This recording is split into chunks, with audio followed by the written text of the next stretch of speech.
மதுரை திருப்பரங்குன்றம் தொகுதியில அதிமுக சார்பா போட்டியிட்டவர் சீனுவேல்.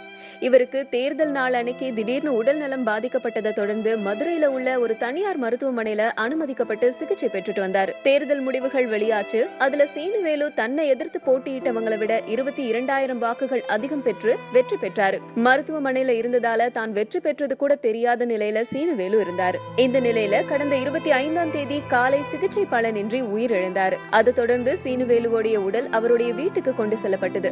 அவருடைய உடலை பார்த்து உறவினர்கள் கதறி அழுதாங்க.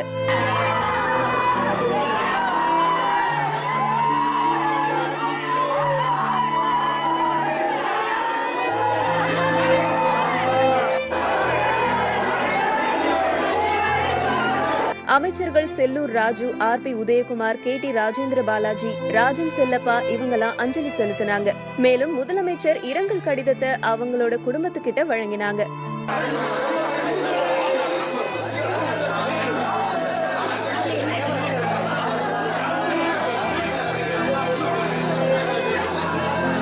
பதினைந்தாவது சட்டசபை கூடி தேர்தலில் வெற்றி பெற்றவர்கள் எம்எல்ஏக்களாக பதவியேற்க இருக்கிற நிலையில சீனுவேலுவோடைய மரணம் அதிமுகவினரை கவலை அடைய வச்சிருக்கு.